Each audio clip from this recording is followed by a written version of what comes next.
Good evening and welcome to a regular Lawrence City Council meeting. Today is Tuesday, November 16th, 2021. Please note that this meeting is being conducted as a hybrid meeting. You may remotely access the meeting through the digital platforms that have been previously provided on the agenda. Pursuant to Chapter 20 of the Acts of 2021, this meeting of the Lawrence City Council is being conducted in person and via remote participation. Members of the public attending this meeting in person or virtually will be allowed to make comments if they wish to do so during the portion of the hearings designated for public comments, in person or by the use of web and phone access that has been previously provided on the agenda. Madam Clerk, roll call, please. Vice President LaPlante. Here.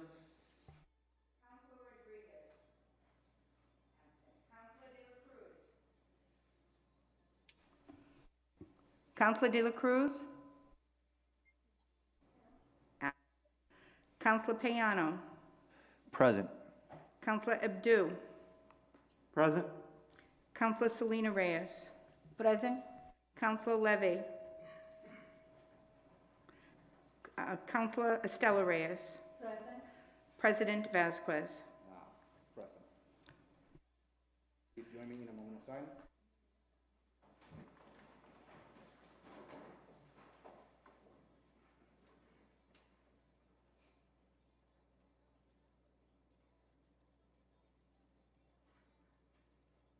Thank you.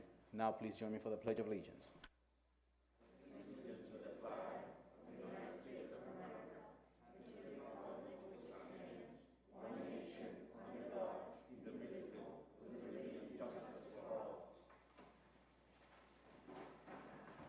Thank you.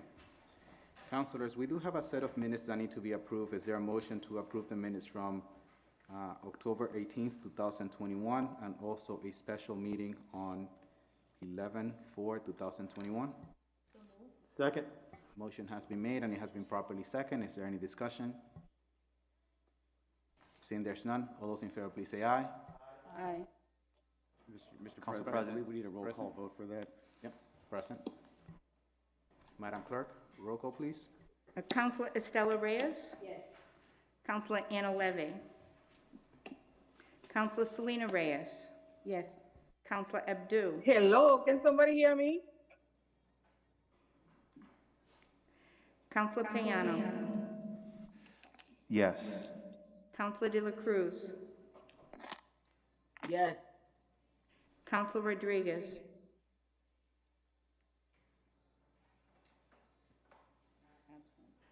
Vice President LaPlante. Yes. Yes. President Vasquez. My vote is present. And so Levy is present. Councilor Levy, is your vote present or is your vote yes?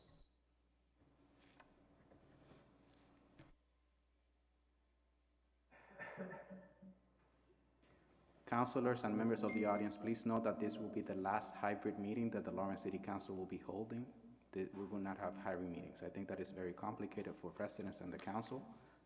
Effective the next council meeting, it will be a full in-person meeting.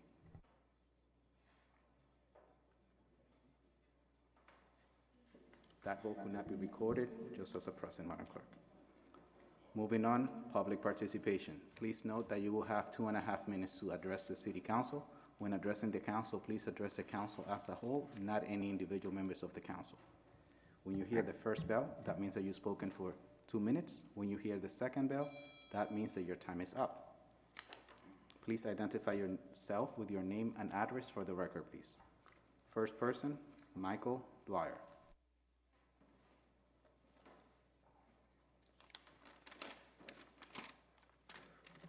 Good evening, City Councilors. Thank you for giving me this opportunity to address you tonight. My name is Michael Dwyer. I live at 270 Canal Street in the, I believe, the North Canal neighborhood is known as. When I first moved there was just us, the Washington Mills, and the Museum Square apartment building in that neighborhood. Since then, I've seen a lot of change to that neighborhood, and with the addition of the Duck Mill, the Pacific Mill, as well as Mill 240, without any change to the infrastructure, That's added to the already existing traffic and parking problems in that area. During the last several weeks, with the construction at the garage, the resurfacing of Bethune Street, utility work in Mill and Canal Streets, and the reconstruction of the bridge at 240 Canal Street, I've seen what I can only assume was a lack of forethought that exacerbated the already existing problem. I could tell you stories of a detour onto the wrong way down a one-way street, against traffic already being rerouted from another detour down the street, or an intersection completely blocked by construction vehicles with my only escape route going through the courthouse parking lot down and out the other end. But I only have 2.5 minutes, so I can't tell you all those stories, although I guess I did. My point is that we in that neighborhood are in a unique situation as that we're all renters. We live in the buildings owned by unknown entities who hide behind out-of-state management companies, neither of which have any interest in the city. We aren't property owners, but we do pay our rent that pays their taxes. We shop in the city's stores, we eat in the city's restaurants, and we vote in its elections. This development seems to be going on without any change being made to accommodate the increase to the use. Oh, sorry, I lost my place.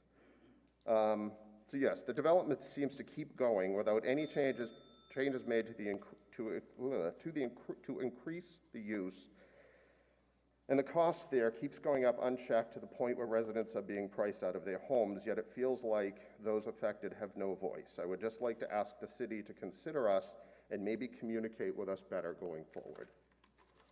Thank you. Thank you. Next person is Mr. H. Mali. Homeowner Mali, 53 Chester Street. Good evening, honorable members. Our city facing important emergency. Our Lawrence Public School paraprofessional in a verge of going to strike because of injustice in pay and abuse. They hire people off the street and pay them more. We demand from the Lawrence Alliance for Education compensation and fairness toward Lawrence Public School paraprofessional and preventing a citywide strike. Our police department, with the impeccable leadership by Honorable Chief Roy Watts, has done an excellent job to protect our citizens. Contract for Lawrence Police now. Unfortunately, 3 police officers in Boston injured. We demand of you declare September 13 of each year the Day of the Police Appreciation. We demand of the new mayor, Honorable DePena, to support our police department and the contract for the police department and police officers. Million thanks to our DPW workers for their excellent job. Our public school, under impeccable leadership by Honorable Superintendent Cynthia Paris, moving forward. Please take care of the Lawrence Public School paraprofessional, since they working so hard.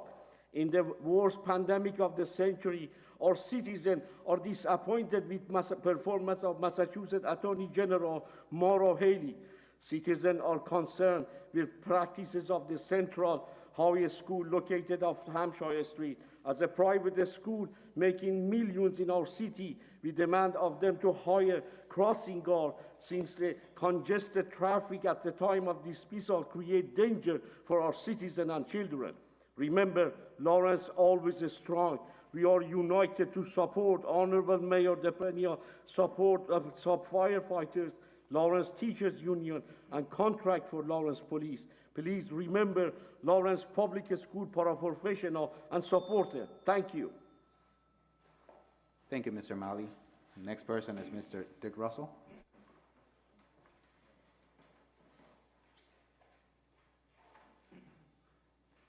Good evening, councils. My name's Dick Russell. I reside at 34 Cross Street. Tonight, my rant contains pats on the back and a kick in the butt. First, the pats on the back to those that created the wonderful inaugural ceremony last Friday evening. My hat is off to you. To the newly elected candidates that showed up at the ceremony, and also to the Committee of the Whole redistricting meetings. My hat is off to you. And the last pat on the back is to the candidates that removed all of their campaign signs. A job well done for all of the above-mentioned groups. Now, the boot in the butt, a big boot in the butt in the city that has allowed the homeless situation to exist at the St. Anne's Church as long as they did, and ultimately caused the death of an older woman. Shame on all that may have their fingerprints on that. I had to edit this on the fly. It is good to hear that the hybrid meetings may be about to become a thing of the past. That's wonderful. I don't like listening to static. If I want to listen to static, I'll go home, turn on the ham radio, put on headphones, and listen to, but that thing's got to go. With that, I thank you for the time. Thank you, Mr. Russell. I am now submitting this list to the clerk for the record.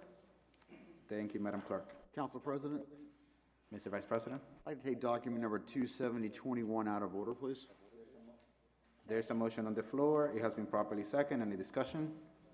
Seeing there's none, all those in favor, please say aye. Aye. Aye. Roll call, Madam Clerk. Vice President LaPlante. Yes. Yes. Councilor Rodriguez. Yes. Councilor De La Cruz. Councilor Payano. Yes. Councilor Abdu. Yes. Councilor Selena Reyes. Yes. Councilor Anna Levy. Councilor Estela Reyes. President Vasquez. My vote is yes, the motion carries. Council President LaPlante. Thank you very much, Council President and members of the City Council. Several months ago, we've actually passed a resolution to support Lawrence General Hospital, and part of this resolution dealt with some monies that were so needed for the hospital to allow them to continue operations in our city. And as we all know, one of the critical institutions in the city of Lawrence is Lawrence General Hospital. And I thought it would be wise and appropriate if we invited the president of Lawrence General Hospital to come back to the City Council to kind of give us an update as to exactly the impact of the resolution, where is the hospital now, and kind of give us an oversight a little bit about where we are today as opposed to where we were several months ago. So could I ask President Deborah Wilson to please join me? President Wilson. President Wilson, thank you so much. Will you please address the council and give them an update on things that were going on at the hospital, especially after the resolution? Sure. Good evening, Council President Vasquez, Vice President LaPlante, and Lawrence City Councilors. I'm Deb Wilson, and thank you for inviting me back to share with you how your special resolution that you passed in June helped assure that we would meet our bond covenants in September and preserve the critical services in the city of Lawrence and that the city of Lawrence deserves. As I shared back in June, the outsized impact of the pandemic impacted Lawrence General very significantly. And at Lawrence General, we were already significantly impacted by state Medicaid rate cuts and low rates of payment from commercial insurers. We were in jeopardy of not meeting our bond covenants when I appeared before you in June. But I am happy to report that with your advocacy, along with the state and federal delegation, we secured what we needed from the state's Emergency American Rescue Plan funds. So that was a very important achievement, and I want to thank you all for doing what you did to advocate for us. With that advocacy, we still ended the year with a $10 million deficit. As you know, COVID has high impact on expenses and lost revenue, but we did not fail our bond covenants, and we did not cut services. So this is something that everyone at the hospital, our doctors, nurses, and staff, and the patients we serve all deserve. Since that time, we have been very proud to partner with the City of Lawrence, all of you, Mayor Vasquez, Mayor Rivera before him, and Mayor DePena now, to test and vaccinate this community. We are, however, not back at pre-COVID volume levels, so we will have to and will continue to manage our finances very carefully. And we continue to work in collaboration with the state and the federal delegation, and we want to know how much we appreciate your support, all of my staff, all of my doctors, for what you did and how meaningful it was to preserve maternity, pediatrics, special care nursery, and all of the other important services that we provide. And we look forward to continuing our partnership with you. So thank you. It was very meaningful. Thank you very much, President. All right. Thank you, Madam Appreciate President. that. We're looking forward to continuing the partnership. Thank you very much. Thank you, Mr. President. Thank you. Mr. Vice President, what is your wish with the item? You wish to withdraw? Yes, sir. Looking to withdraw. Is there a motion to withdraw? Second. Motion has been made and it has been properly seconded. Any discussion? Seeing there's none, Madam Clerk, roll call, please. Counselor Estela Reyes. Yes. Counselor Anna Levy. Yes. Counselor Selena Reyes. Yes. Counselor Abdu. Yes. Counselor Payano. Yes. Counselor De La Cruz. Yes. Counselor Rodriguez. Yes. Vice President LaPlante. Yes. Yes. President Vasquez. My vote is yes, the motion carries. Councilors, going back to the top of the agenda, public hearings. We have document 421, it's a handicap parking at 139 Main Street. It was placed on the agenda by Iris and Acevedo. Madam Clerk, please read the notice. Notice is hereby given that the Lawrence City Council will hold a public hearing on Tuesday, November 16th at 2021 at 7 p.m. at a public meeting at the Lawrence City Council Chambers, 200 Common Street, Lawrence, Mass. The purpose of said hearing is to gather testimony, information, and public input concerning amendments to the revised ordinances of the City of Lawrence to be further amended by adding the following new paragraph to Section 10.36.340 of the Municipal Code, Handicapped Parking, to be inserted in the proper alphabetical order. May Street, east side, from a point 600 feet north of the intersection of Railroad Street to a point 620 feet north of the intersection of Railroad Street. To the extent that there exists any ordinance to the contrary, they are hereby repealed in that respect only. Persons wishing to be heard shall be afforded the opportunity. Thank you, Madam Clerk. Is there anyone in the audience that wishes to be heard? Seeing there's none, public hearing is now closed. Councilors, is there a motion? Motion to approve? Motion has Second. been made and it has been properly seconded. Any discussion? Seeing there's none, Madam Clerk, roll call, please. Vice President LaPlante. Yes. Counselor Rodriguez. Yes. Counselor De La Cruz. Yes. Counselor Payano. Yes. Counselor Abdu. Yes. Counselor Selena Reyes. Yes. Counselor Levy. Yes. Counselor Estela Reyes. Yes. President Vasquez. My vote is yes, the motion carries. Councilors, before I move on to the next item, I do want to point out that we have Gregory Del Rosario, who's newly elected to represent District C. I wish to welcome him. Thank you for being here tonight. Moving on, we have document 7221. It's a handicap parking at 32 Jackson Street, placed on the agenda by Joesmin Cabrera. Madam Clerk, please read the notice. Notice is hereby given that the Lawrence City Council will hold a public hearing on Tuesday, November 16th, 2021 at 7 p.m. at a public meeting at the Lawrence City Council Chambers, 200 Common Street, Lawrence, Mass. The purpose of said hearing is to gather testimony, information, and public input concerning amendment to the revised ordinances of the City of Lawrence to be further amended by adding the following new paragraph to Section 10.36.340 of the Municipal Code, Handicap Parking, to be inserted in the proper alphabetical order. Jackson Street, east side, from a 20 feet south of the intersection of Common Street to a point 40 feet south of the intersection of Common Street. To the extent that there exist any ordinances to the contrary, they are hereby repealed in that respect only. Persons wishing to be heard shall be afforded the opportunity. Thank you, Madam Clerk. Public hearing is now open. Is there anyone in the audience that wishes to be heard? Seeing there's none, councilors? Motion to approve? Motion has been made. Second? It's been properly seconded. Any discussion? Seeing there's none, Madam Clerk, roll call, please. Counselor Estela Reyes. Yes. Counselor Levy. Yes. Counselor Selena Reyes. Yes. Counselor Abdu. Yes. Counselor Payano. Yes. Counselor De La Cruz. Yes. Counselor Rodriguez. Yes. Vice President LaPlante. Yes. President Vasquez. My vote is yes, the motion carries. Moving on, we have document 9021. It's 15-minute parking at 109, 113 South Union Street. It was placed on the agenda by former Council President Mark LaPlante. Madam Clerk, please read the Notice is hereby given that the Lawrence City Council will hold a public hearing on Tuesday, November 16, 2021, at 7 p.m. at a public meeting at the Lawrence City Council Chambers, 200 Common Street, Lawrence, Mass. The purpose of said hearing is to gather testimony, information, and public input concerning amendment to the revised ordinances of the City of Lawrence to be further amended by adding the following new paragraph to Section 10.36.260 of the Municipal Code, 15-minute parking, to be inserted in the proper alphabetical order.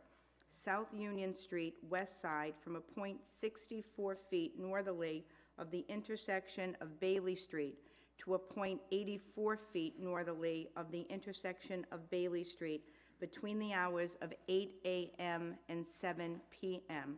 Further, be it ordained by the City Council of the City of Lawrence that the revised ordinances of the City of Lawrence are hereby further amended by deleting the following paragraph to Section 10.36.250 of the Municipal Code, 20-minute parking. South Union Street, west side, from a point 56 feet northerly of the intersection of Bailey Street to a point 76 feet northerly of the intersection of Bailey Street. To the extent that there exists any ordinances to the contrary, they are hereby repealed in that respect only. Persons wishing to be heard shall be afforded the opportunity. Thank you, Madam Clerk. Public hearing is now open. Is there anyone in the audience that wishes to be heard? Seeing there's none, public hearing is now closed. Councilors, Motion to approve? is there a second? Second. It's been properly second. Madam Clerk, roll call, please. Vice President LaPlante. Yes. Counselor Rodriguez. Yes. Counselor De La Cruz. Yes. Counselor Payano. Yes. Counselor Abdu. Yes. Counselor Selena Reyes. Yes. Counselor Levy. Yes. Counselor Estela Reyes. President Vasquez. My vote is yes, the motion carries. Moving on, we have document 9121, stop signs on Foster Street northbound and southbound at the Boxford Street intersection, placed on the agenda by Councilor LaPlante. Madam Clerk. Notice is hereby given that the Lawrence City Council will hold a public hearing on Tuesday, November 16, 2021, at 7 p.m. at a public meeting at the Lawrence City Council Chambers, 200 Common Street, Lawrence, Mass. The purpose of said hearing is to gather testimony, information, and public input concerning amendment to the revised ordinances of the City of Lawrence to be further amended by adding the following new paragraph to Section 10.28.100A of the Municipal Code, stop signs and flashing red signals, to be inserted in the proper alphabetical order. A, stop signs. Foster Street northbound and southbound drivers on Foster Street at Boxford Street. To the extent that there exist any ordinances to the contrary, they are hereby repealed in that respect only. Persons wishing to be heard shall be afforded the opportunity. Public hearing is now open. Is there anyone in the audience that wishes to be heard? Seeing there's none, public hearing is now closed. Councilors, is there a motion? Motion to approve? It's been made. Second. It's been properly second. Madam, any discussion? Seeing there's none, Madam Clerk, roll call, please. Vice President LaPlante. Yes. Counselor Rodriguez. Yes. Counselor De La Cruz. Yes. Counselor Payano. Yes. Counselor Abdu. Yes. Counselor Selena Reyes. Yes. Counselor Levy. Yes. Counselor Estela Reyes. Yes. President Vasquez. My vote is yes, the motion carries. Now moving on, we have document 11521, which is a 15-minute parking at 88 Auburn Street at the corner of Russell Street, 3J Market, placed on the agenda by Councilor Selena Reyes on behalf of Ingrid Bruno. Madam Clerk, please read the notice. Notice is hereby given that the Lawrence City Council will hold a public hearing on Tuesday, November 16, 2021, at 7 p.m. at a public meeting at the Lawrence City Council Chambers, 200 Common Street, Lawrence, Mass. The purpose of said hearing is to gather testimony, information, and public input concerning amendments to the revised ordinances of the City of Lawrence to be further amended by adding the following new paragraph to Section 10.36.260 of the Municipal Code, 15-minute parking to be inserted in the proper alphabetical order. Russell Street, west side, from a point 20 feet southerly of the intersection of Auburn Street to a point 40 feet southerly of the intersection of Auburn Street between the hours of 9 a.m. and 8 p.m. To the extent that there exist any ordinances to the contrary, they are hereby repealed in that respect only. Persons wishing to be heard shall be afforded the opportunity. Thank you, Madam Clerk. Public hearing is now open. Is there anyone in the audience that wishes to be heard? Seeing there's none, public hearing is now closed.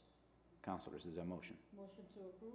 Second. Motion has been made and properly second. Any discussion? Seeing there's none, Madam Clerk, roll call, please. Councilor Estela Reyes. Yes. Councilor Anna Levy. Yes. Councilor Selena Reyes. Yes. Councilor Abdu. Yes. Councilor Payano. Yes. Councilor De La Cruz. Yes. Councilor Rodriguez. Yes. Vice President LaPlante. Yes. President Vasquez. My vote is yes, and motion carries. Moving on, we have document 12821. It's a handicap parking at 83 Springfield Street. It was placed on the agenda by myself. Madam Clerk, please read the notice. Notice is hereby given that the Lawrence City Council will hold a public hearing on Tuesday, November 16th, 2021 at 7 p.m. at a public meeting at the Lawrence City Council Chambers, 200 Common Street, Lawrence, Mass. The purpose of said hearing is to gather testimony, information, and public input concerning amendment to the revised ordinances of the City of Lawrence to be further amended by adding the following new paragraph to Section 10.36.340 of the Municipal Code, Handicapped Parking to be inserted in the proper alphabetical order. Springfield Street, south side, from 100 feet east of the intersection of Foster Street to a point 120 feet east of the intersection of Foster Street. To the extent that there exists any ordinance to the contrary, they are hereby repealed in that respect only. Persons wishing to be heard shall be afforded the opportunity. Thank you, Madam Clerk. Public hearing is now open. Is there anyone in the audience that wishes to be heard? Seeing there's none, public hearing is now closed. Councilors, is there a motion? Motion to approve. Motion has been made. Second. It's been properly second. Any discussion? Seeing there's none, Madam Clerk, roll call, please. Vice President LaPlante. Yes. Councilor Rodriguez. Yes. Councilor De La Cruz. Yes. Councilor Payano. Yes. Councilor Abdu. Yes. Councilor Selena Reyes. Yes. Councilor Levy. Yes. Councilor Estela Reyes. President President Vasquez. Yes, the motion carries. Thank you, Madam Clerk. Moving on, we have document 16821. There's no parking on the north side of Byron Ave, from 78 Byron Ave to Columbus Ave, placed on the agenda by Councilor Payano. Madam Clerk, please read the notice. Notice hereby given that the Lawrence City Council will hold a public hearing on Tuesday, November 16th, 2021 at 7 p.m. at a public meeting at the Lawrence City Council Chambers, 200 Common Street, Lawrence, Mass.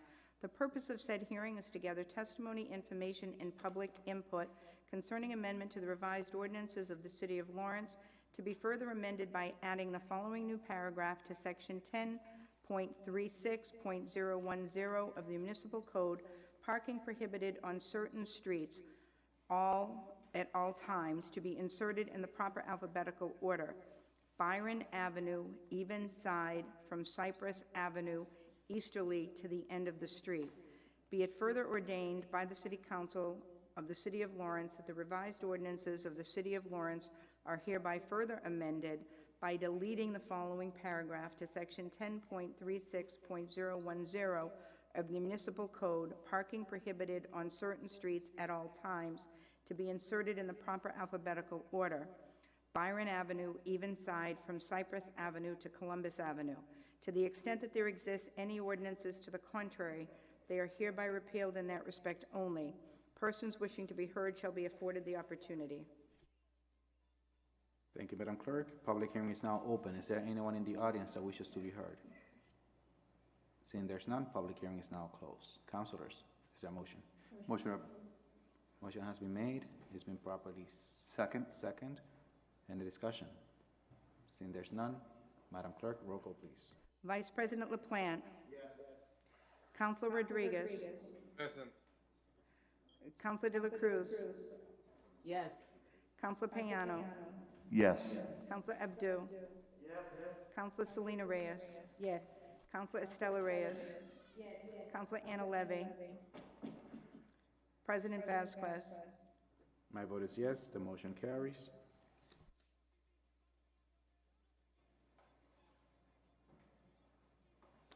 We have document 17221, is no parking, here to corner, Chelmsford Street, removed from 100 feet to 20 feet to the corner.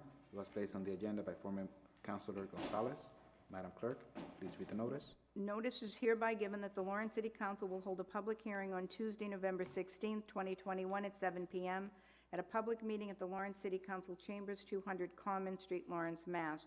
The purpose of said hearing is to gather testimony, information, and public input concerning amendments to the revised ordinances of the City of Lawrence to be further amended by deleting the following new paragraph to Section 10.36.010 of the Municipal Code, parking prohibited on certain streets at all times, to be inserted in the proper alphabetical order. Chelmsford Street, both sides from Arlington Street, for a distance of 100 feet north of Arlington Street. To the extent that there exist any ordinances to the contrary, they are hereby repealed in that respect only. Persons wishing to be heard shall be afforded the opportunity. Thank you, Madam Clerk. Public hearing is now open. Is there anyone in the audience that wishes to be heard? Seeing there's none, public hearing is now closed. Councilors, is there a motion? Motion to approve? Second. Motion has been made and properly second. Any discussion? Seeing there's none, Madam Clerk, please read the roll. Councilor Estela Reyes. Yes. Councilor Levy. Yes. Councilor Selena Reyes. Yes. Councilor Abdu. Yes. Councilor Payano. Yes. Councilor De La Cruz. Yes. Councilor Rodriguez. Yes. Vice President LaPlante. Yes. President Vasquez. My vote is yes, the motion carries. Moving on, we have document 24421, a fiscal year 2022 property tax classification public hearing. It's been placed on the agenda by Chief Assessor Alexi Vega. Madam Clerk, please read the notice. Notice is hereby given that the Lawrence City Council will hold a public hearing on Tuesday, November 16th, 2021 at 7 p.m. at a public meeting at the Lawrence City Council Chambers, 200 Common Street, Lawrence, Mass. The purpose of said hearing is to gather testimony, information, and public input concerning the proposed approval of a split tax rate which shifts the tax burden between residential, open space properties, and commercial, industrial, and personal property classes for FY 2022 in order to establish the residential and commercial tax rate for the City of Lawrence, Lawrence, Massachusetts. Interested taxpayers are encouraged to present information. This may be done in person or via remote participation on Zoom. The Zoom link is provided. Written comment and information may be submitted on this matter. Please forward any written comments to the Office of the City Clerk, 200 Common Street, Room 107, Lawrence, Mass. 01840, on or before 4:30 p.m. on Tuesday, November 16th, 2021. You may also email written comments to Diane LeBlanc, City Clerk, at dleblanc@cityoflawrence.com. All persons wishing to be heard on this matter will be afforded the opportunity. Thank you, Madam Clerk. Public hearing is now open. Is there anyone in the audience that wishes to be heard? Name and address for the record, please. My name's Dick Russell, 34 Cross Street. Quick question, well, actually two questions. First question is, what impact does the failure of the referendum question on the recent election have on the tax rate? And second question, which is kind of out of the year, is there any way that the city can possibly do a charter rule petition and circumvent Prop 2.5 from the voters? Thank you, Mr. Russell. Is there anyone else in the audience that wishes to be heard? Seeing there's none, public hearing is now closed. We do have a presentation tonight from the Chief Assessor, Alexi Vega, counselors. So we'll just take a minute to be able to watch the presentation. Thank you. Not sure if there's a clicker around. I'm usually doing this from home.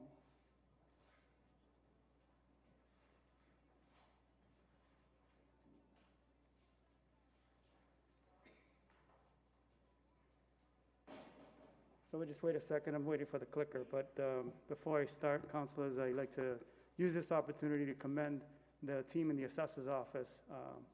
They're a true hardworking, professional team that shows up to work, enthusiastic, ready to help out the taxpayers. And so Maria, thank you so much. Brita, who's watching this from home. Vieira, which is our new clerk, and the team at the Real Estate Research Consultants. So thank you very much for your time throughout the year, especially during this pandemic.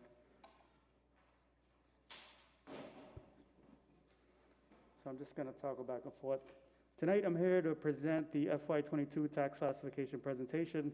So each year, this is the last step for the city councilors to, determine the tax burden that's going to be impacting the residential taxpayers. And before we do this, the state has to certify the assessor's values to meet their minimum standards. And I'm grateful and appreciative that this year was very smooth.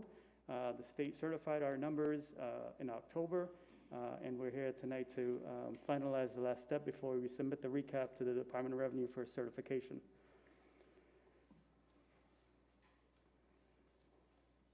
So the maximum you can shift the tax burden every year is 1.75.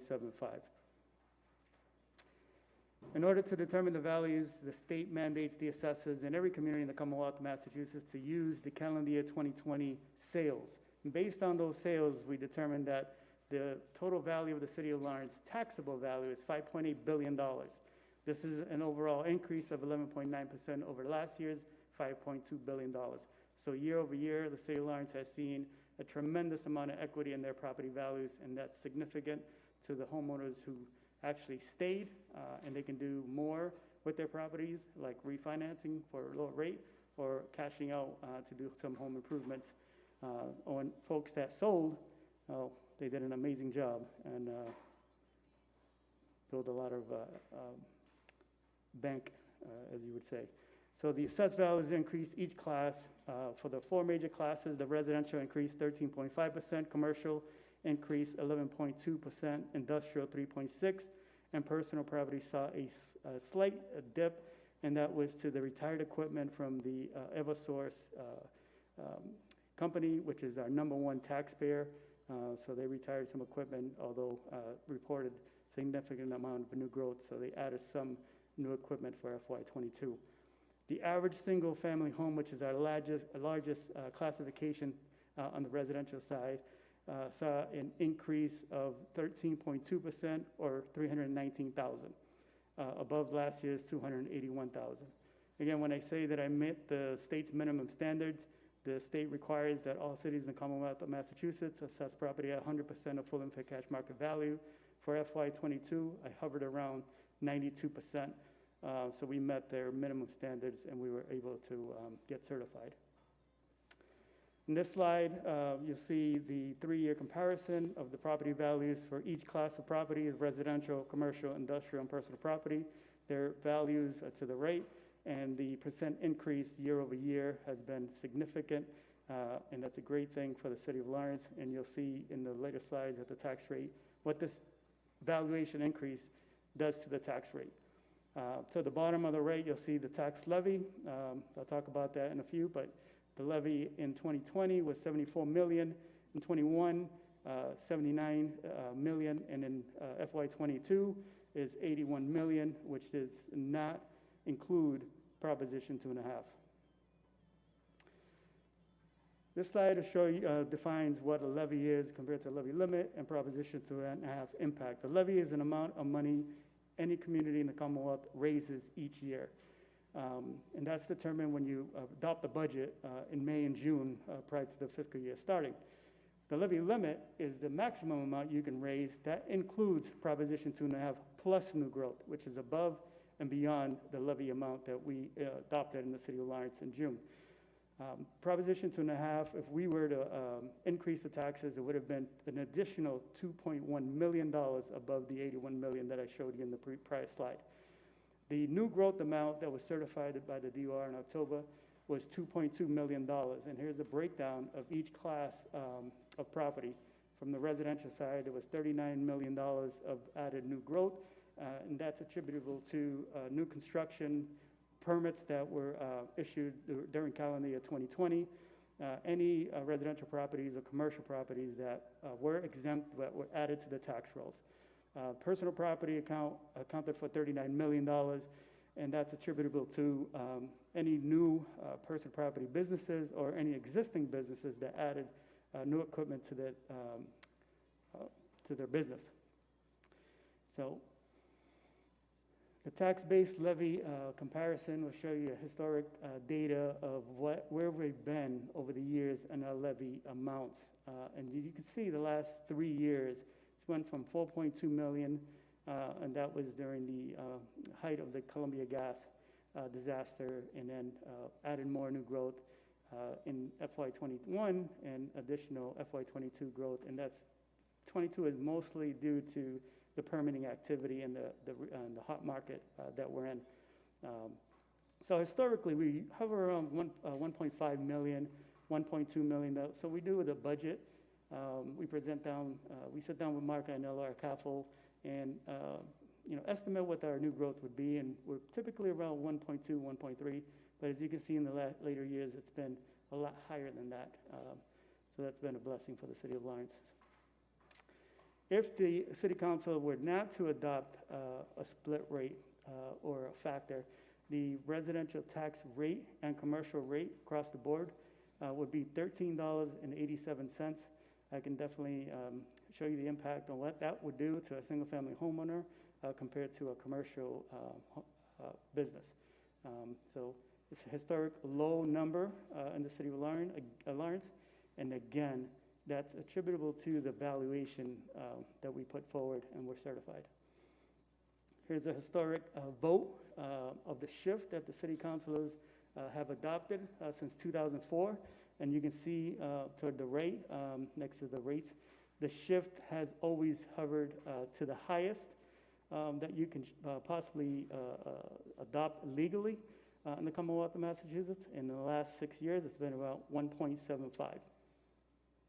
And that shifts the burden to the commercial, industrial, and personal property owners, and alleviates some of the tax burden to the residential homeowners. The levy is calculated using a formula in the Department of Revenue's gateway system, and basically what they do is use last year's levy limit and start adding in what the potential, what the impact would be with Proposition 2.5. As you can see, I'm going to go down to the middle. Sorry about that. I'm going to go down to the middle to calculate the FY22 levy. They used last year's levy limit, added the new Proposition 2.5 plus new growth.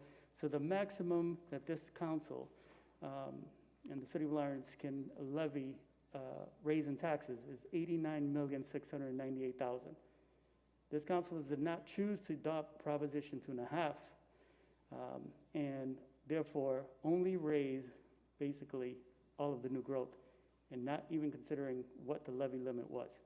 It was last year's levy, which was a lot lower, plus the new growth, added $81,429,000 to this year's tax base, levy amount.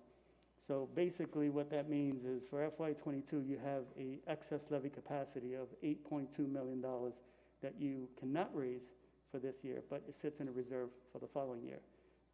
In the event that this city fails to have any new constructions, new growth, numbers don't hit their target mark of 1.2, we can always use this amount to raise in taxation, and that's allowable by the DOR.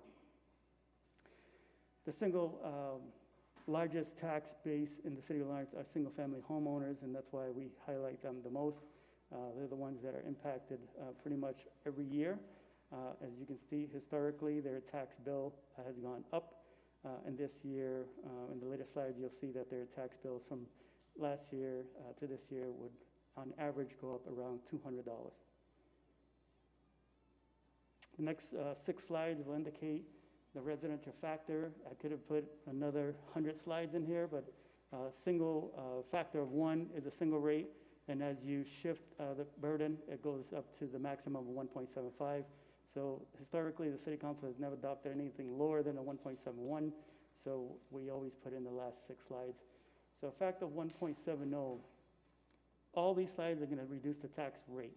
However, the tax burden, as you'll notice in each slide, is gonna go up on the residential taxpayer and go down, go down on the residential side and go up on the commercial and industrial. So $255 for a single-family homeowner per year. Significant to note that this is not a monthly raise, it is a single year. And that'll be divided by the 12 months for every homeowner, average homeowner. In this slide, you see the tax bill just went down to $243, and the commercial also went up a little bit slightly. Slides, factor 1.72 increases the tax bill by $233. Another $10 discount for a factor of 1.73. Roughly another $9 for a factor of 1.74.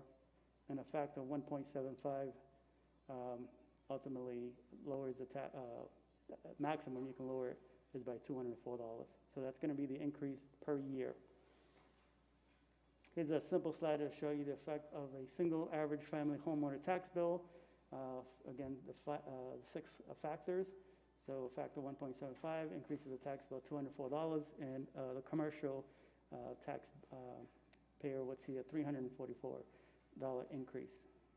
Although it's not a significant change of an increase, but look at the amount of taxes a commercial bill is of $12,776. So again, this is the last presentation we'll be providing for the public meeting in order to set the recap to the Department of Revenue timely, so they can review our numbers and certify a tax rate so we can get going and create the bills and send them out by January 1.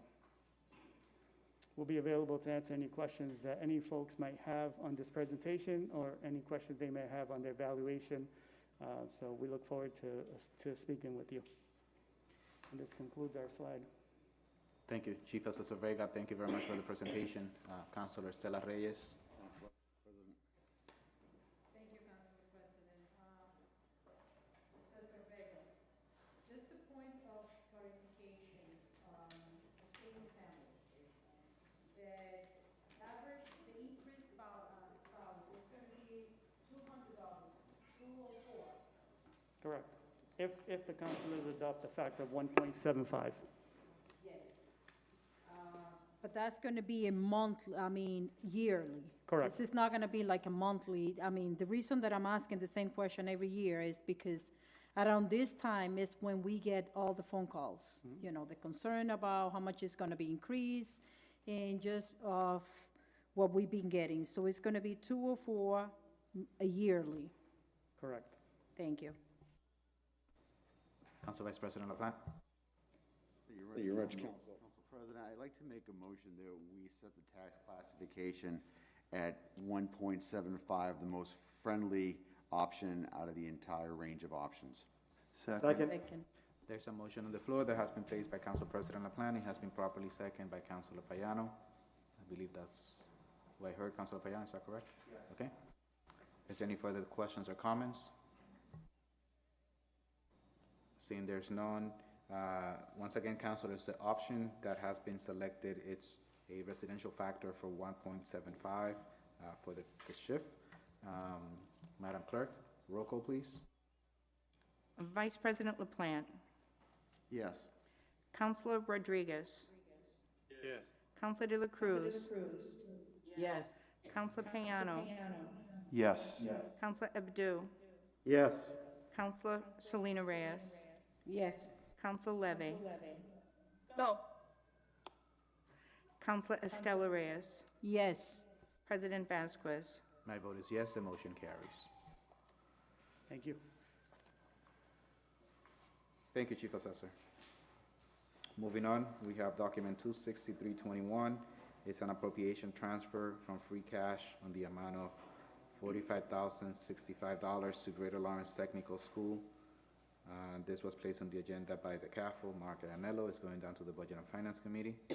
Document 26421 is also an appropriation transfer from free cash on the amount of $220,118.80 to special project accounts on the amount of $76,500 and street lighting on the amount of $143,618.80.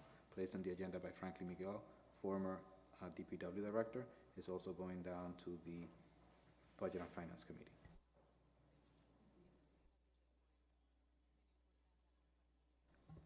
Document, Council Vice President? Did you wish to take something out of order? Yes, document 245-21 out of order. Second. There's a motion on the floor to take document 24521, which is Police Station Project Authorization Request to hire a construction manager at risk. It was placed on the agenda by our Planning Director, Pedro Soto. Councilor Reyes? This item has been sent out with the favor recommendation, and I make that as a formal motion. Second. To approve? Yes. Okay, motion has been made to approve. It has been properly seconded by Councilor Selena Reyes. Council Any President? Discussion, Councilor Payano? Thank you, Council President. Can you, the name of the motion is again? You said it, what number was it? 245. 24521.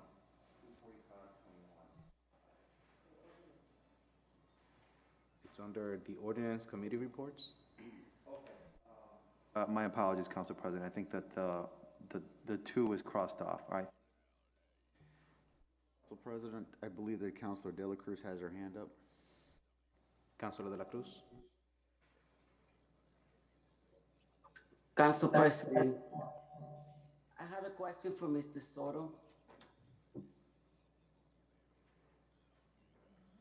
Can you hear me, Mr. Soto? I can, Councilor De La Cruz. Director Soto? Okay. My question is, I understand that we are supporting the construction for the police department. Have you make any tryout to get the land next to the precinct, next to the lot, the parking space that is where the construction is going to be? Have you had the opportunity to see if we can buy that piece of land that we can add it to the new police station? My understanding is that the city has made 2 attempts prior to the beginning of the study or the design, concept design of the police station. There have been 2 attempts to purchase that land, and they were unsuccessful. But new light, maybe we haven't tried one more time, right? We did attempt 3rd conversation with the property owner, and we were unable to come to a conversation. They were willing to meet us and discuss this, so that was the 3rd and final attempt. Thank you. You're welcome. Councilor De La Cruz, similar to you, I did share the same concern, and during my term as mayor, I did have an opportunity to, via Pedro, engage in a dialogue with the owner of the property. However, the property owner is a person that is not willing to sit down with the city to negotiate, fair terms for the sale of the property. I was serious about having a conversation with the owner. Pedro can attest that there was no real intention on the other side to be able to negotiate fairly for the best interest of the residents of the city of Lawrence. So, you know, I think that maybe, you know, there's a new mayor, possibly the conversation could be different. However, I do believe that the property owner will not be favorable to engaging in an open dialogue about, you know, expanding the construction. One thing that we do have to highlight is that the fact that, you know, there's preliminary designs and, you know, the architects we have been working with for the last almost year. And as a result of that, if this were to move forward, it will be very important for the city to engage at that dialogue extremely quick. Otherwise, this could delay the construction of the project, which, you know, I don't think that will be ideal for our community to delay the process unnecessarily. But yes. Rodriguez has a question, Mr. President. Councilor Rodriguez? Opportunity to speak on this matter. So I have a question to Mr. Soto. Do we have any particular construction management that we've been talking to, or we already have picked before or prior this authorization went on? Or what's the effort that has been made to hire a construction management at risk? Thank you for the question, Councilor Rodriguez. So I'd like to provide a little bit of context. So I have the pleasure of serving on the design committee for the police station. So members include contacts or architects from the police station. We have some representatives, including Chief Bass, DPW, engineering, planning department, CHA, which is our project manager, also from the mayor's office, and DCAM. So we've been working for several months towards the completion of a study. So essentially, for folks at home, a study is conducted really to understand, all right, if we're building a public facility, we need to understand the needs of the police station in this situation, as well as the general public, the people that are being served. We need to understand what the needs are. So that study undergoes interviews with the community, as well as the police station, and we work towards a design that goes into the study.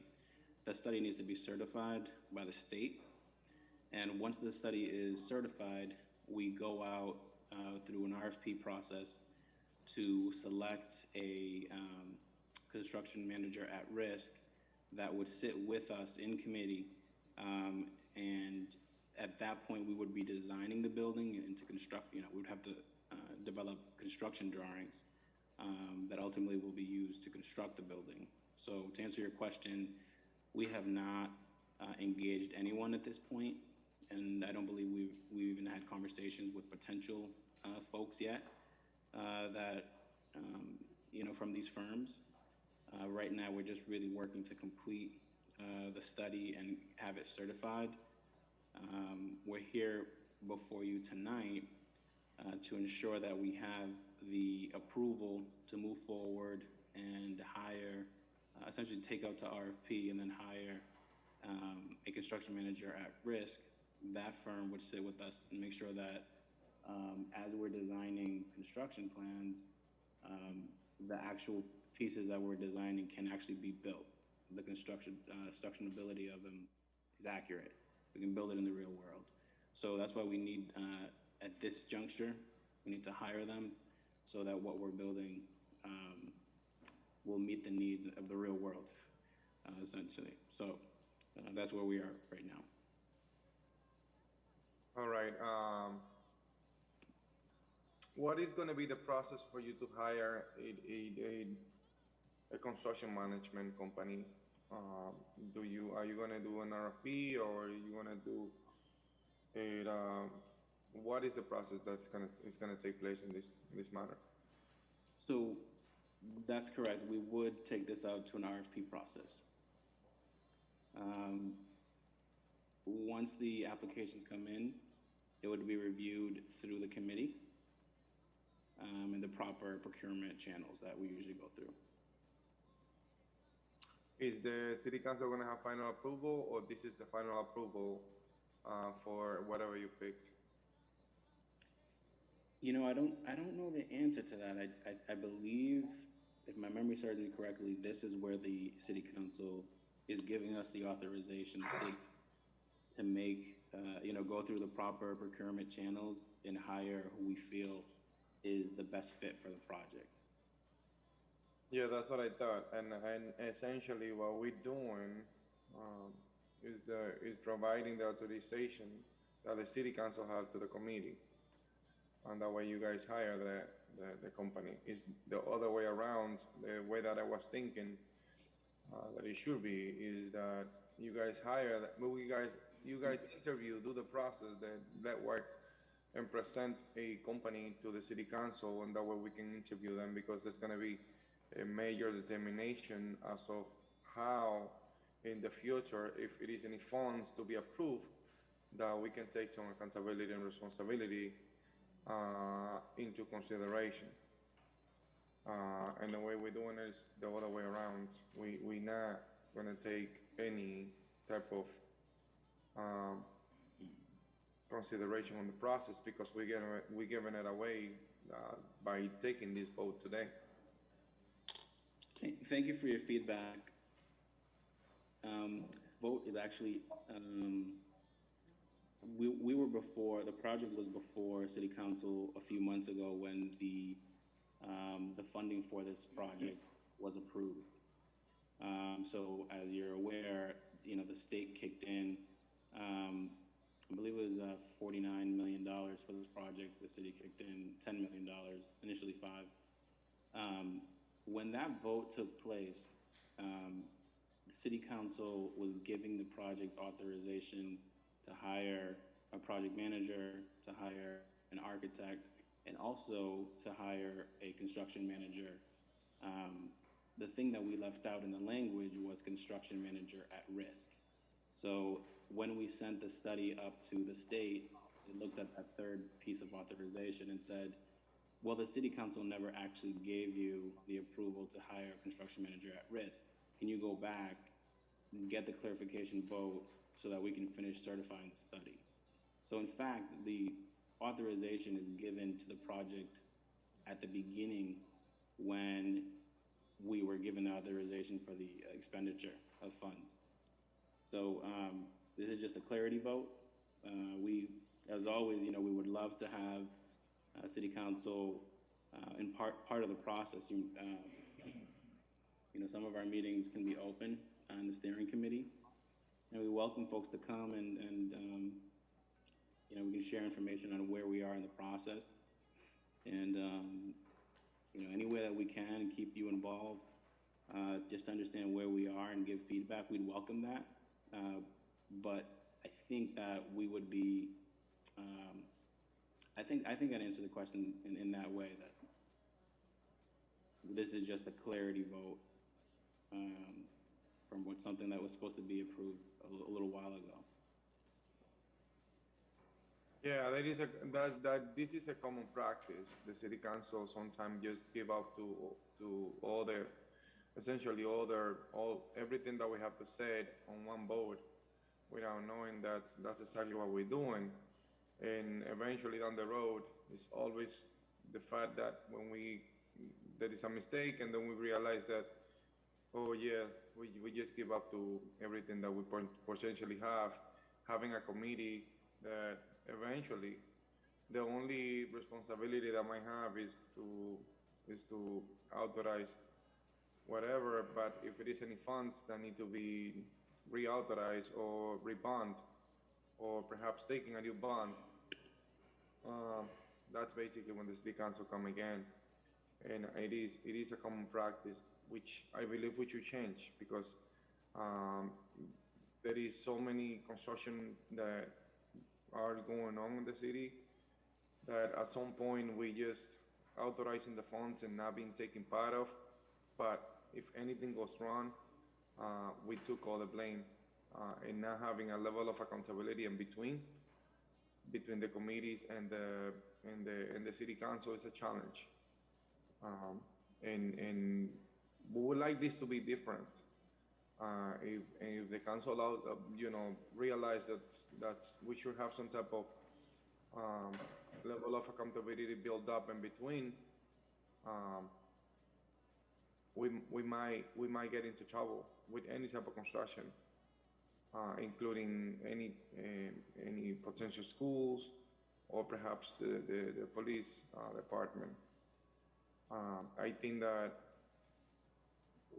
now that we give up all the power as a city councilor through this vote and the previous vote, obviously, if this takes place, at least we should build some type of accountability in terms of having either monthly updates, reports, or something related to that effect. So at any point we can go back and say we want to somehow change the process. Obviously, not to fire or to dismiss anything that have been done, but instead adding another step to the table, which it could be a potential city council on there having a seat on the table. And I think that that will be more transparent to the public, as well as having more update information to the other city councilors. The tendency is that the city council speak in an easier way and more quick to other city councilors, different than a committee that probably provide partial information. So, thank you for your feedback, Councilor Rodriguez. One thing that I'd say is that the committee is staffed with really experienced professionals. Our representative from DCAM, he's been involved in the construction of many buildings across the Commonwealth. Context, they are experts in the design of specifically police stations, fire departments, public facilities. CHA has also managed and actually partnered with Context on a few projects. So they're experts in that field as well. Same type of buildings that we're constructing in Lawrence. And the state does a good job of keeping our feet to the fire. It's one of the things that, we're enjoying a really great relationship with the state. And they are, wherever we need guidance, they're there to provide it. This is a complicated project, the 60,000 square foot building.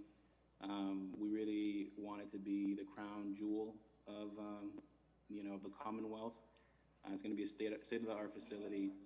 Not only that's going to be serving Lawrence, but also have the opportunity for training facilities that the region could take part in.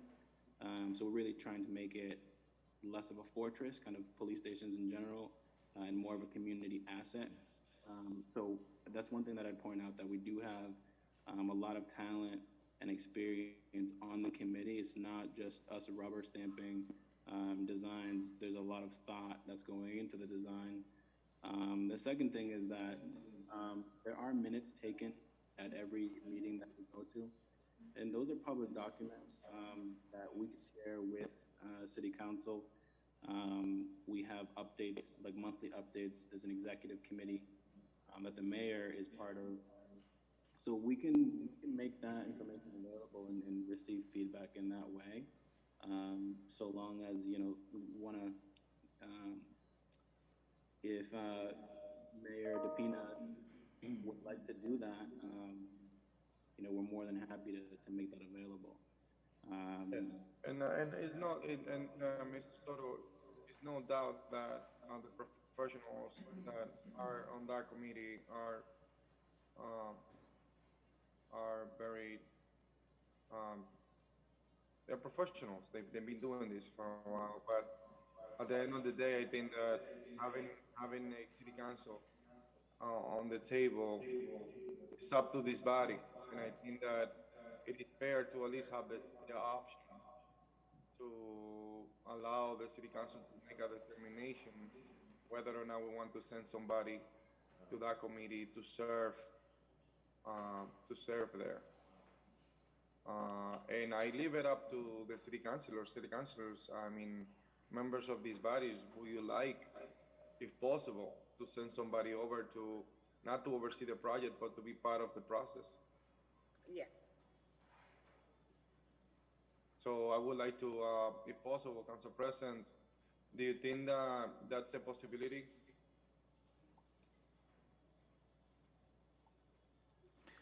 So your request is to include the city council to be part of the conversation in the construction management for the police station. No, to be part of the committee that is going to oversee the construction in general, because obviously we're going to hire a construction, we're going to hire a construction management company. We already hired an architect. And we already hire another, I believe, another company, Price Auto. Yes, we've hired an architect. An architect and project management. Project management is the authorization today, and what else? No, just a point of clarity here. The authorization for today is to hire a construction manager at risk. We've been working for months with our architect and our project manager. Yeah, the project management. So we already have hired. So essentially, the question will be, should we send a member of the city council to be part of the committee that is going to oversee, together with other members that are already serving there, a city council to be part of the table?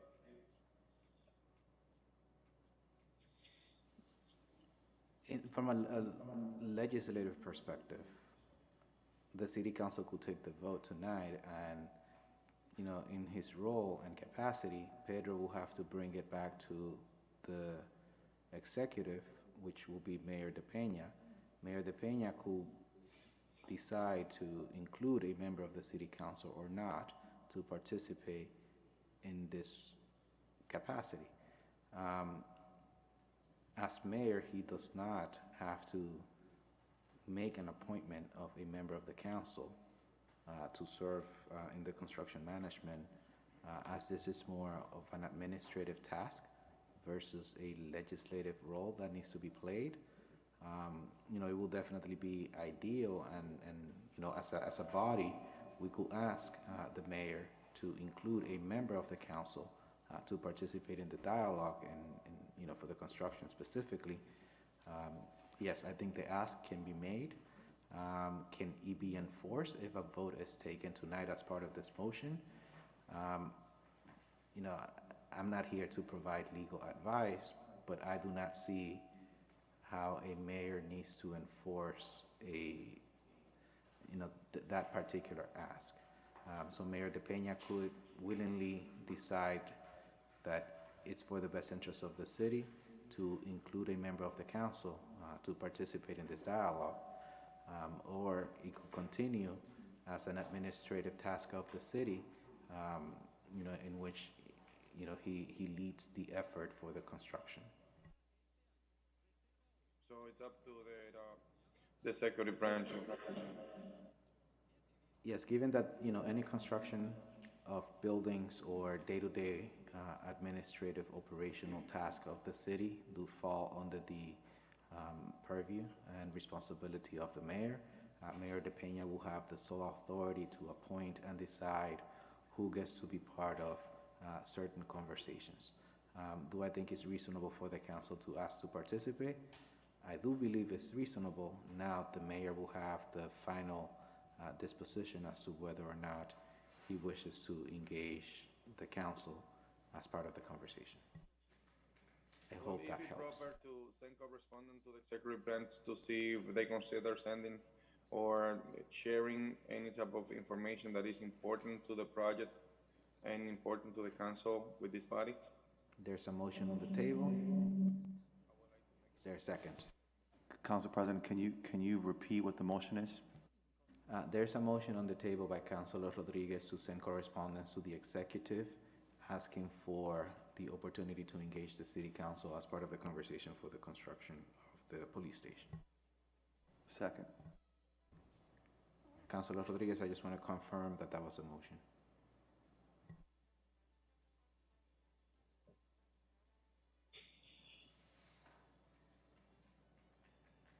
I don't think he heard you. Council President, I think you're going to have to repeat because I don't think he heard you. Councilor Rodriguez, I just wanted to confirm that that was a motion. Okay, so that sounds correct. Yes, I second. Yeah, no, it's been seconded by Councilor Payano. Council President, I think he didn't hear you when you said you were asking him if the motion was correct. Councilor Rodriguez, the motion that we have before us is to send correspondence to the executive to include a member of the city council as part of the conversation for the construction management of the police station. Is that correct? But to be part of the conversation, or to be part of the table for the construction of the police station. Correct. Okay, so it has been seconded by Councilor Payano. Are there any discussions particularly to the motion? Because otherwise, I do have a lined up of folks that wish to, since there's none for that particular motion, Madam Clerk, please read the roll. Mr. President, I am, Councilor Rodriguez, if you could send me an email and just put that motion in writing so that I have it accurate for the record, but I certainly have the essence of it. Vice President LaPlante. Yes. Councilor Rodriguez. Yes. Councilor De La Cruz.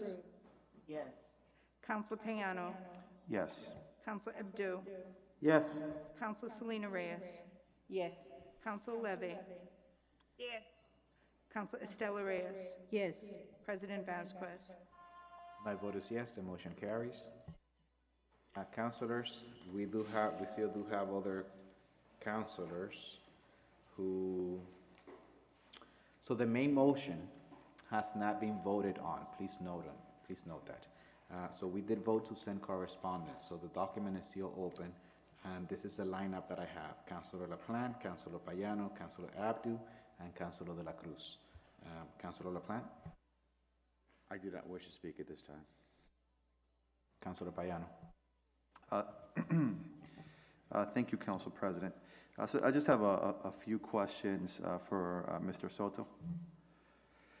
Mr. Soto, could you again tell us who is part of the committee? And I would ask if when you are naming the committee, I know you use abbreviations, if you could sort of spell them out and let us know who those organizations are, or organizations, companies, whatever they might be.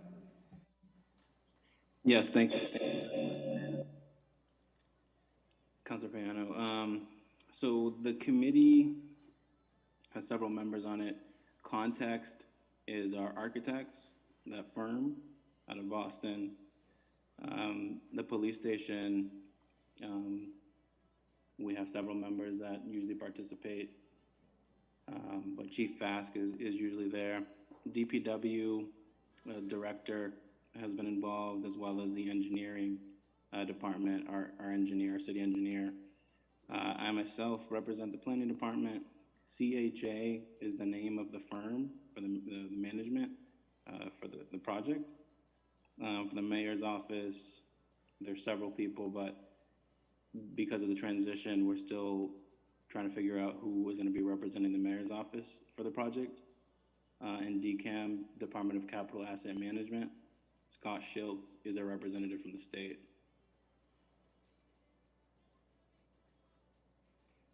Thank you. Through you, Council President, I have a couple more questions. Could you let us know what is the budget that is placed for this construction manager at risk? I have that information right in front of me, what the budget is for the construction management piece. I don't have that right in front of me. Okay.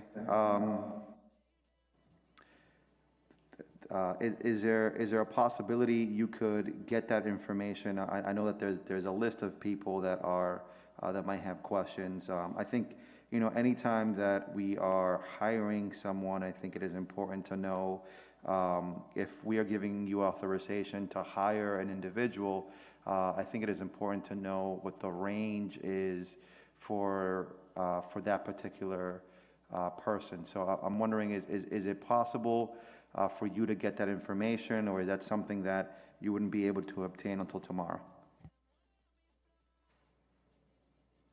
Information tonight, is that what you're referencing?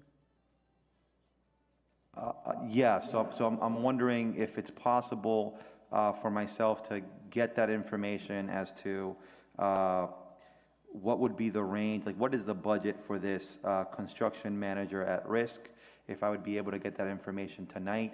And by tonight, I mean before the vote, or if that's something that you currently don't have access to and you wouldn't be able to get it until tomorrow. Try to get that, and in a few minutes, I can call some of my contacts to see if they can email it to me, and I can email it to the council. I can make an effort to do that.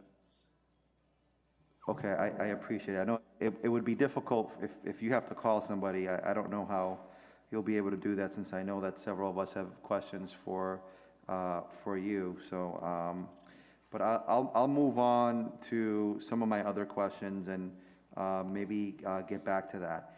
So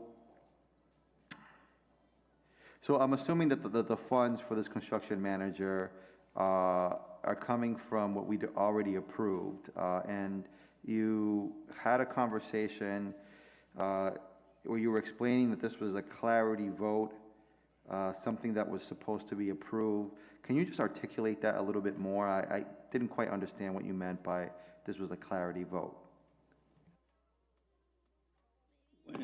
When the funds for this particular project were authorized by the city, the $10 million, within the memorandum of understanding that was approved, there's a few clauses that outline the process that the committee would take to complete this project.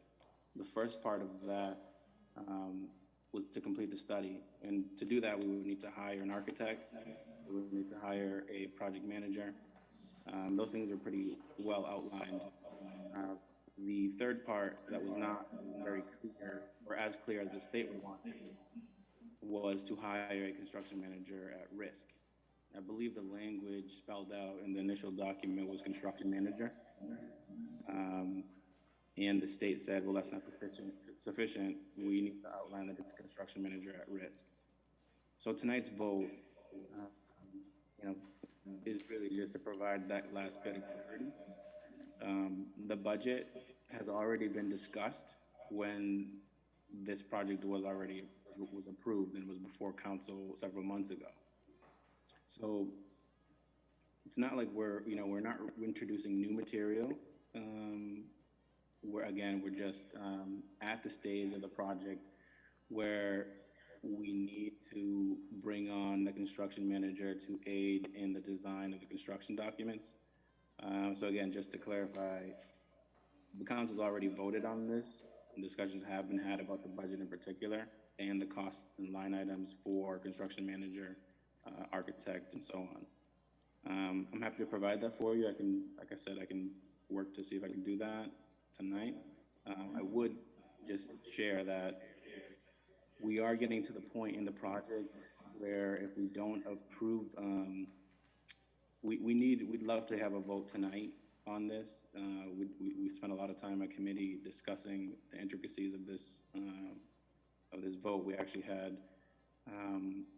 our project manager from CHA come and explain, in more detail what the vote entails. We are running at a high risk. If we don't get a vote tonight, we are going to face delays in the project, and the state, again, they are holding our feet to the fire. This vote was made several months ago, and then after review more recently, maybe a month ago at the state, they had concerns that this vote wasn't as clear as they wanted it to. So we're already a little behind. So I'd urge the councilors to, please make a vote tonight to approve this. The budget is what it is as it was presented at the beginning when this was first introduced. Like I said, Councilor Payano, I can provide that to you. Thank you, Director Soto. So I think just to, for sake of clarity, I think I now understand. What you're saying is that we voted for an item several months ago. We weren't specific enough. We asked to hire a construction manager instead of a construction manager at risk. And what you're doing is trying to ensure that we specify so you can move forward with that project. Just for the sake of the next time there's another item that comes before us, I would urge you that you lay in the side of more information instead of less. So if this information, so for example, like the budget, or if it was clearer in the documentation that you presented, I think there might have been less questions today. So I think I hear what you're saying. I understand that we already voted for this. Regardless of that, if you're able to get us that budget, I definitely would appreciate that. Thank you. No further questions, Council President. Thank you. Councilor Abdu. Thank you, Mr. President, through you. Mr. Soto, I, as an individual, am supportive of the delivery method known as CM at risk. I would just caution, it's come up through colleagues a few times using the term clarity. There are 3 different delivery models in Massachusetts, and CM at risk is the newest alternative and not always seen as a preferred method. There are certainly people within the labor industry and the construction industries in Massachusetts that have very significant thoughts on CM at risk. So I would caution that this actually is a substantive change to our vote, just in the sense that it does articulate a delivery method that is new and not widely accepted in the construction industry of Massachusetts. So it's commonly known as Chapter 149A of the Mass General Laws, and one of the, or actually 2 positions I did not hear you mention that were part of the team is the Chief Procurement Officer, and maybe that's just an oversight, but I would definitely encourage the mayor and your team to make sure that the Chief Procurement Officer, who has to sign off on Chapter 149A, make sure the Chief Procurement Officer and the Chief Counsel or City Attorney is involved. This is something that DCAM won't scrutinize, but in the end, it's up to the city to get it right. So please make sure that, I don't know if this transition with the procurement office, but the Chief Procurement Officer and City Attorney should have final eyes on that. And otherwise, we run a risk of a challenge to the procurement, and that could tie it up for a lengthy period of time. The construction market could turn, we never know. So again, my comments are cautious in tone, but I'm supportive of CM at risk.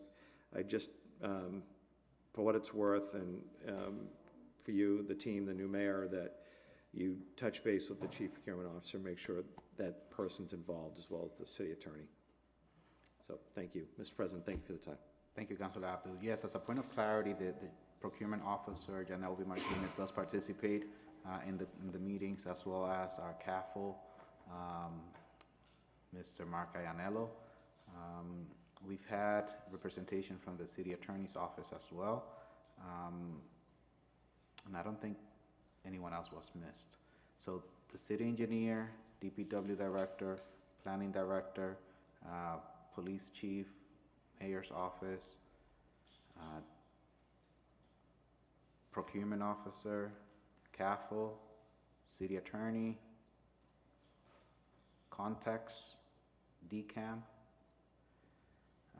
Pedro, I think that's all. That's the actual list, correct?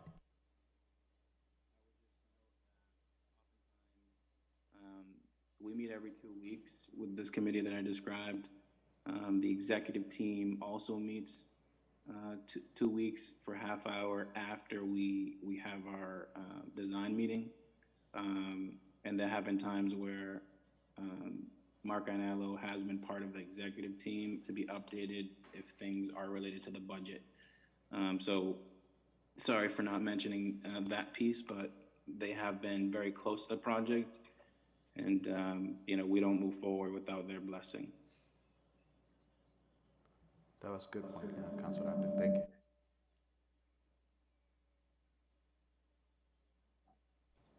Thank you, Councilor Upton.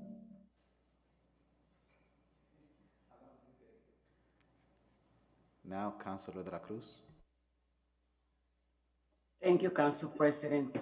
I would like to make a motion to approve, including city councils to be sitting at the table.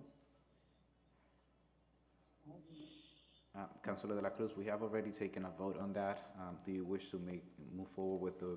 Can you repeat? I couldn't hear you. So we have already taken a vote to send correspondence to the mayor, and a motion has already been made. Once discussion is over, we'll be able to vote. Unless there's any further questions or comments, I'm ready to call the roll.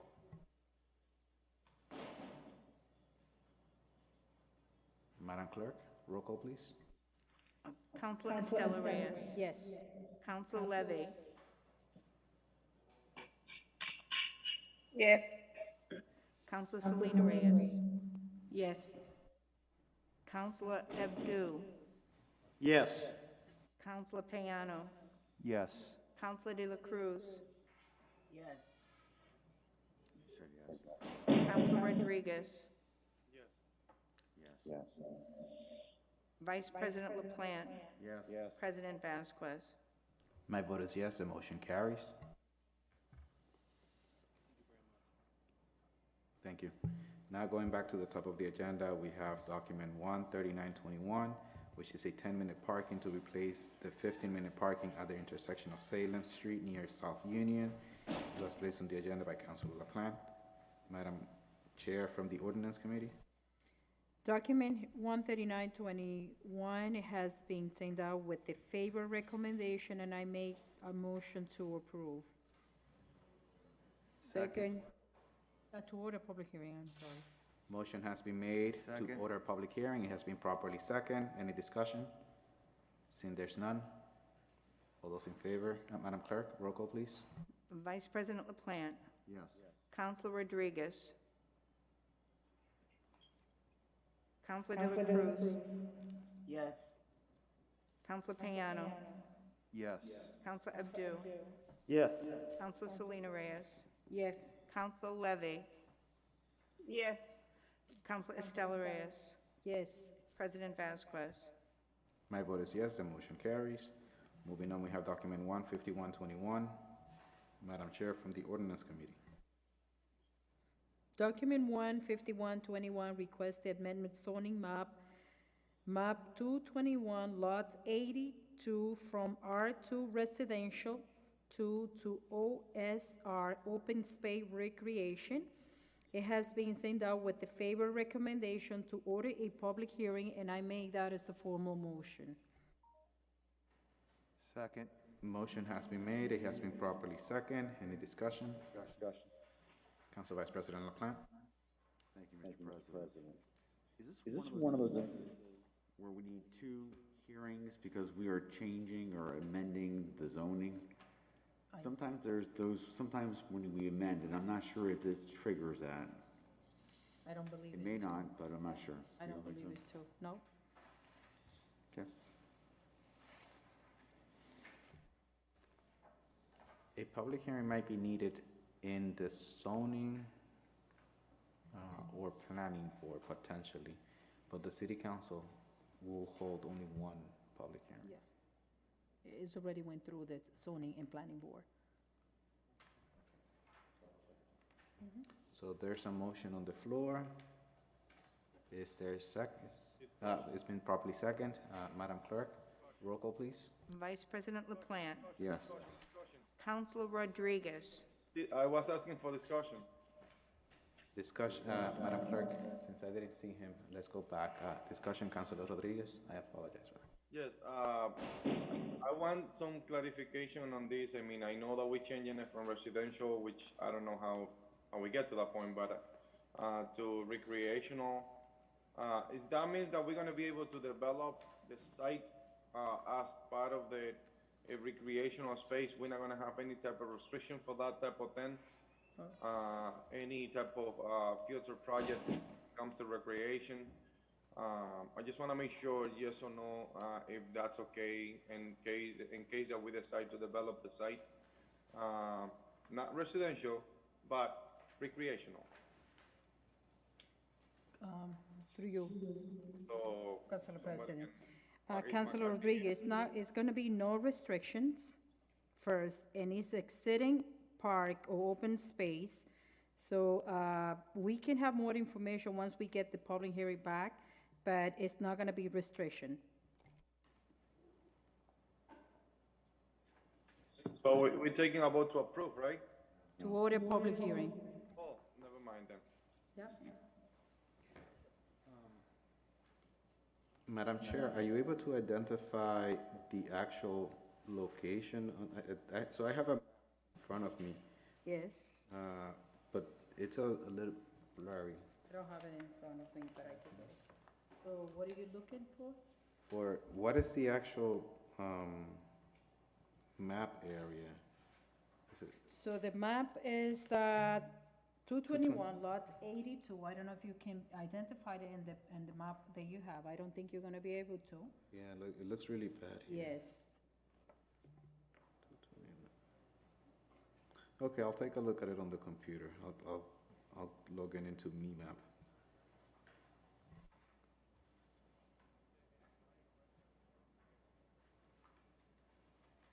Any further questions or comments? Seeing there's none, Madam Clerk, roll call, please. Vice President LaPlante. Yes. Councilor Rodriguez. Yes. Councilor De La Cruz. Yes. Councilor Payano. Yes. Councilor Abdu. Yes. Councilor Selena Reyes. Yes. Councilor Levy. Yes. Councilor Estelle Reyes. Yes. President Vasquez. My vote is yes, the motion carries. Moving on, we have document 18521, Madam Chair, from the Ordinance Committee. It's a one-way Albion Street. It has been put on agenda by myself. It has been sent out with the favor recommendation to order a public hearing pending the documentation from the city engineer and the police department. To order a public hearing. Second. Motion has been made. It has been properly second. Any discussion? Seeing there's none, those in favor, please say aye. Madam Clerk, roll call, please. Councilor Estelle Reyes. Yes. Councilor Levy. Yes. Councilor Selena Reyes. Yes. Councilor Abdu. Yes. Councilor Payano. Yes. Councilor De La Cruz. Yes. Say no? Councilor Rodriguez. Yes. Vice President LaPlante. Yes. President Vasquez. My vote is yes, the motion carries. Councilor President. Councilor Reyes? I would like to go back to document 15121 to amend the motion, because I believe it's an error, technical error here, which is on the map 221, lot 80, no 82. So the motion is to amendment that is lot 80, no 82. Okay, Second. thank you. Will we need a roll for that? So, is amendment. So the vote that was taken by the council to order the public hearing was for map 229, lot 82. The correct map is map 229, lot 80. If that was just a scrivener's error, Yeah. then you don't. Okay. Thank you, Councilor Reyes. Okay, thank you, Council President. Moving forward, we have document 24321. It's a handicap parking to be deleted. Madam Chair from the Ordinance Committee. Document 243-21, handicap parking deleted 41 East Haver Street. It has been sent out with the favorable recommendation to order a public hearing, and I make that as a formal motion. Motion has been made and it's been properly second. Any discussion? Seeing there's none. Madam Clerk, roll call, please. Vice President LaPlante. Yes. Councilor Rodriguez. Councilor De La Cruz. Yes. Councilor Payano. Yes. Councilor Abdu. Yes. Councilor Selena Reyes. Yes. Councilor Levy. Yes. Councilor Estela Reyes. Yes. President Vasquez. My vote is yes, the motion carries. Councilor Rodriguez. Absent.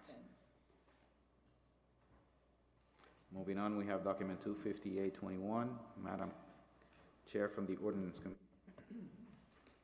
25821 National Grid and Verizon intersection of Chowell Court and Marston Street. It has been sent out with the favored recommendation to order a public hearing, and I make that as a formal motion. Motion has been made. Second? It's been properly second. Any discussion? Seeing there's none. Madam Clerk, roll call, please. Councilor Estela Reyes. Yes. Councilor Levy. Yes. Councilor Selena Reyes. Yes. Councilor Abdu. Yes. Councilor Payano. Yes. Councilor De La Cruz. Yes. Councilor Rodriguez. Absent. Vice President LaPlante. Yes. President Vasquez. My vote is yes, the motion carries. Councilors, are there any table matters that you wish to take off the table at this point?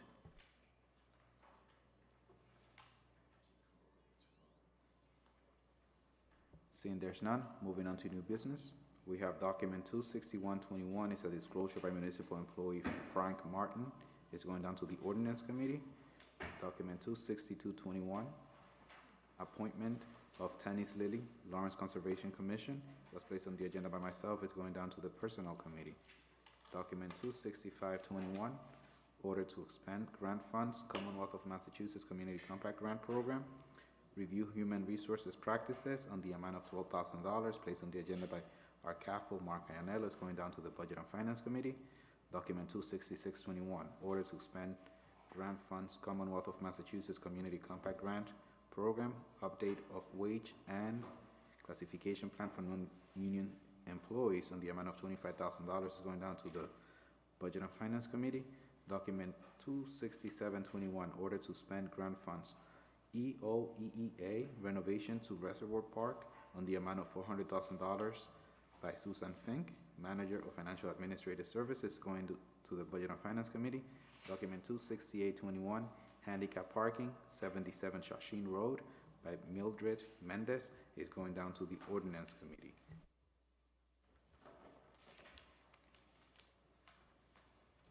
Councilors, please note, at this time I would like to take a moment of personal privilege to be able to say thank you to Councilor LaPlante for stepping up for the last 11 months to serve as the City Council President. I greatly appreciate the tremendous amount of work that you did during my absence in this body. It really means a lot to me. Going back, moment of personal privilege is now closed. So for committee assignments, back in January of 2020, I assigned the committees for each of you. So I just want to revise that. We will go back to the original assignments. Budget and Finance Committee, we had Councilor Mark LaPlante, who was serving as the chair. Councilor Dave Abdu was serving as the vice chair. Councilor Giovanni Rodriguez and Councilor Pavel Payano. Ordinance Committee, Councilor Estela Reyes serving as the chair. Councilor Maria de la Cruz, vice chair. Ana Levy, Selena Reyes.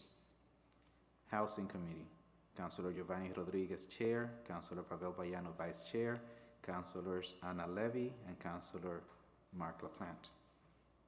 Personnel Committee, Councilor Dave Abdu as the chair. Councilor Maria de la Cruz, Vice Chair, Councilor Selena Reyes, and myself. Public Safety Committee, Councilor Pavel Payano as the Chair, Councilor Giovanni Rodriguez, Vice Chair, Councilor Selena Reyes, and Councilor Ana Levy. Committee of the Whole, all councilors, and Charter Review Committee, that committee itself has already been closed.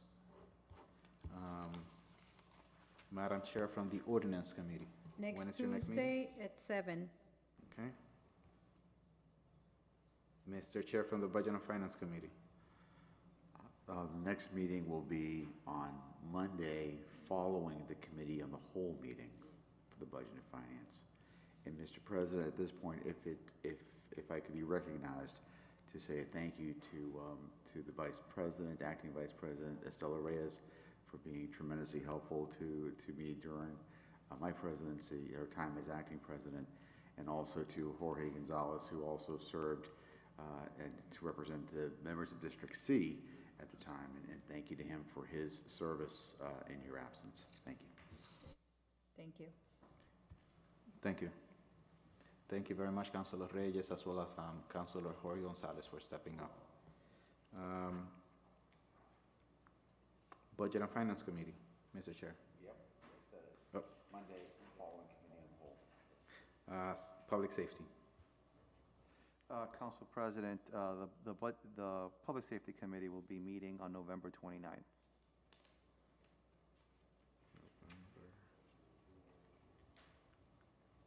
Okay. Housing. Council President, there are no items for the Housing Committee, so there will be no meeting. Okay. Personnel. Mr. President, Personnel will meet on Monday, the 22nd at 7 p.m. Monday the 22nd, no, Is that the Committee on the Whole? has been taken. So let's say the 22nd at 6:30 p.m. I think this is going to be a layup of a 10-minute meeting. Mm-hmm.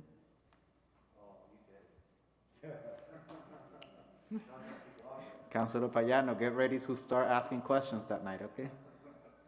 So, but how it's gonna be? 6:30? 6:30? Feel free to join us as a guest. 6:30 Personnel Committee, right? At 7, Committee as the whole. And what else do we have on Monday? Budget and Finance. Okay, no part of that. Okay. Thank you. It's gonna be a long night for some members. Okay. Okay, and once again, a reminder, as of today, all of our meetings will become in-person meetings, no more hybrid or remote meetings for City Council. Thank you. Is there a motion to adjourn?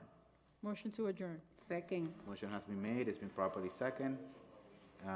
Any discussion? Seeing there's none. Madam Clerk, roll call, please. Vice President LaPlante, Yes. Councilor Rodriguez, absent. Councilor De La Cruz, Yes. Councilor Payano, Yes. Councilor Abdu, Yes. Councilor Selena Reyes, Yes. Councilor Levy. Yes. Councilor Estela Reyes, Yes. President Vasquez. My vote is yes, the motion carries.